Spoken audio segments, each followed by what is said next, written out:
नमस्कार साथियों, Hindustan today 24 news में आपका एक बार फिर से स्वागत है। मैं हूं राहुल वेनीवाल। आज मेरी उपस्थिति है दिल्ली के मयूर विहार में और जिस तरीके से 10 तारीख को दिल्ली में राजधानी के अंदर अचानक से एक कार के अंदर बम ब्लास्ट हो जाता है और ना किसी को भागने का मौका मिलता है और ना समझने का मौका मिलता है। अब इतना बड़ा मामला अगर अचानक से इतनी बड़ी दुर्घटना हो जाती है तो सोचने समझने की शक्ति ही खत्म हो जाती है। कुछ लोग अपने घरों से निकले थे काम पर जाने के लिए, घूमने के लिए, शादी की शॉपिंग करने के लिए, लेकिन उन्हें ये नहीं पता था 10 तारीख को जो वो जाएंगे और अपने घर कभी लौट के नहीं आ पाएंगे। कुछ सोशल मीडिया के कुछ चैनल है, यूट्यूबर के चैनल है, कुछ बड़े बुद्धिजीव लोग हैं जो सोशल मीडिया पर एक्टिव रहते हैं। उनका कहना है कि जो हमारी सुरक्षा एजेंसियां हैं, जो भारत की सुरक्षा देखते हैं, कहीं ना कहीं उन पर सवाल खड़े हो गए हैं कि उन्होंने बहुत बड़ी चूक कर दी है। हमारे साथ हिंदुस्तान टुडे 24 न्यूज़ के प्रोग्रामिंग हेड है हमारे साथ राहुल तिलक जी। जैसे इतना बड़ा हादसा हो गया, अब जो चुटकिटिए जो चैनल, अगर मैं जैसे कहूँ बुद्धिजीवी जैसे मैं कहूँ, वो कह रहे हैं कि सुरक्षा एजेंसियों ने बड़ी चूक कर दी कहीं ना कहीं। अब वो बिना सोचे समझे इस बात को कह रहे हैं। कितनी सच्चाई है इन बातों में? राहुल जी, पहले तो मैं आपको ये बताना चाहूँ, अगर हमारी देश की सुरक्षा एजेंसियां मौजूद ना होती, अगर वो अच्छे से काम ना करती तो ये हादसा बहुत ऊंचे लेवल पे हो सकता था। ठीक है ना। उन्होंने एक सक्रियता दिखाते हुए हम लोगों को जान माल का नुकसान कम हुआ है। ये तो समझिए उनकी सूझबूझ का नतीजा जो छोटे लेवल पे हुआ है।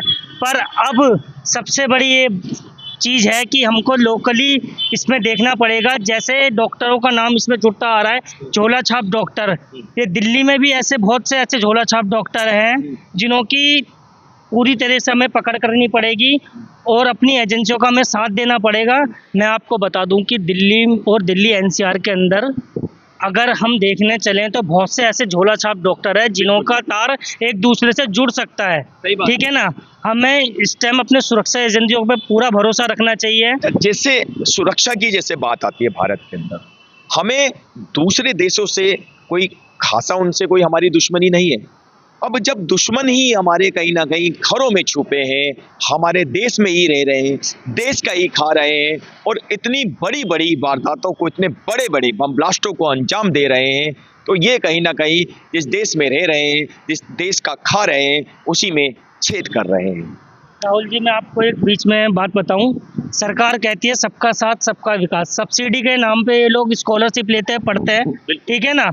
इसके अंदर उनको कुछ पैसा नहीं देता। कॉलेजों के अंदर बहुत टाइम तक रहते हैं, उनके क्या कहते हैं अच्छे से पढ़ाई करते हैं। पर ये पढ़ लिख के इन लोगों की मानसिकता क्या है? एक तो पढ़ लिख के एकदम जिहाद इन्होंने फैला रखा है। एक तो जैसे लव जिहाद और तुम्हारा लैंड जिहाद। अब ये क्या कर रहे हैं, पढ़ाई के नाम पे देश के अंदर आतंक फैला रहे हैं और छोटे छोटे बच्चों का ब्रेन वॉश कर रहे हैं। हम आपके और अपने चैनल के माध्यम से सब लोगों से अपील करना चाहेंगे कि सुरक्षा एजेंसियों का साथ दिया जाए और आने वाले टाइम पे हमको अपनी नज़र एकदम चील जैसी रखनी होगी, जिससे हम अपनी सुरक्षा एजेंसियों का पूरे तरीके से सपोर्ट कर सकें। देखिए राहुल जी, मैं एक चीज़ इसमें जोड़ूंगा।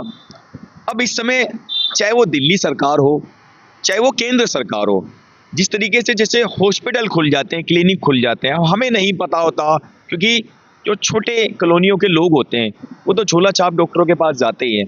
अभी जैसे हाल ही में ही, अब से 2 दिन पहले, लगभग 2900 किलो RDX मिला, और वो कहाँ से मिला? फरीदाबाद से। इससे पहले की जो खबर थी वो उत्तर प्रदेश से भी लगभग 400 किलो RDX मिला था। अब इतनी बड़ी मात्रा में RDX मिलने का मतलब ये कोई छोटी बातें नहीं है। इसका मतलब जकीरा जो है वो पहले से इकट्ठा किया जा रहा है। इसके पीछे बहुत बड़ा प्लान हो सकता है। कौन लोग इन्वॉल्वमेंट है, पुलवामा अटैक के बाद जैसे हमारी सुरक्षा एजेंसी ने उनको मुंहतोड़ जवाब दिया, वो लोग बौखला चुके थे। वो छोटे छोटे टुकड़ों के अंदर गैंग बना के आरडीएक्स इकट्ठा कर रहे थे। हमने जिस डॉक्टर का एक ऐसा पेशा होता है जिस पे हम तन मन से विश्वास कर सकते हैं। हम लेकिन राहुल जी, जब ये अटैक हुआ, इस अटैक को इस समय गृह मंत्री भी मौका वारदात पे पहुंचे थे। हमने वहां से भी रिपोर्टिंग की थी, अपने चैनल से लाइव भी किया था। लेकिन वो जो मंजर था, हमने अपनी आंखों से वो मंजर देखा था। किसी का हाथ कहीं पड़ा है, उंगलियां कहीं पड़ी हैं। लोगों ने कभी सपने में कल्पना नहीं की होगी कि वो आज की डेट में घर से निकलेंगे, काम पर जाएंगे, घूमने फिरने जाएंगे, क्योंकि लाल किला एक ऐसा एरिया है दिल्ली का जहां पर सैलानी लोग घूमने आते हैं, बाहर से लोग आते हैं, वो भी घूमने आते हैं। इस समय शादी का सीजन चल रहा है, लोग खरीदारी करते हैं। ये गनीमत रही कि कोई त्योहार नहीं था। और ये जो मामला रहा, अब ये हपड़ा दपड़ी का मामला रहा, क्योंकि आसपास के लगभग 1 किलोमीटर तक जब वो ब्लास्ट हुआ तो उसकी गूंज 1 किलोमीटर तक गई। लोग जो लोकल के लोग थे उनसे भी हमने बात करी थी। उन लोगों ने बताया कि ये आवाज़ इतनी तेज़ थी, आसपास की जो गाड़ियां थी उनके शीशे चकनाचूर हो गए। और जो एयरबैग होता है, एयरबैग राहुल जी, कार के अंदर कंपनी इसलिए लगाती है कि कोई बड़ी जब दुर्घटना होती है, जब बड़ा प्रेशर जब पड़ता है गाड़ी पर, तब वो एयरबैग फट के इंसान की जान बचाते हैं। लेकिन ये धमाका इतना तेज था कि गाड़ी के एयरबैग खुल के फट गए, मेट्रो के शीशे टूट गए।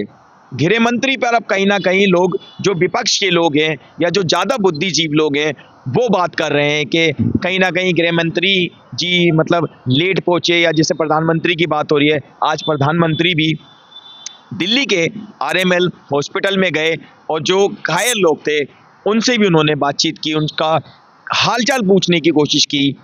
इस पे क्या कहना चाहते हैं आप? राहुल जी, एक बात तो मैं आपको बता दूं कि गृह मंत्री इस मामले की गंभीरता को देखते ही सेम रात को वो घटनास्थल पर पहुंच चुके थे। उन्होंने एजेंसियों को खुली छूट दे रख दी है कि आपको निष्पक्षता से इसकी जांच करनी है और जो दोषी हों उस पर सख्त से सख्त कार्रवाई करनी है। और मैं आपको प्रधानमंत्री जी का बताऊं, वो विदेश दौरे पे थे। जैसे ही वो भारत लौटे हैं, सबसे पहले एलएनजेपी हॉस्पिटल वो मरीजों से जाके मिले हैं। उन्होंने को पूरा आश्वासन दिलाया है कि भारत सरकार और पूरा देश आपके साथ है, और कुछ ही मुआवजे की भी घोषणा करी गई है इस मामले। अच्छा देखिए, जैसे जब इस मामले में गृह मंत्री मौके वारदात पे पहुंचे, उन्होंने आदेश भी दिए। एटीएस की जो टीम है, दिल्ली पुलिस की टीम है, तमाम जो टीम है वहां पर पहुंची हैं।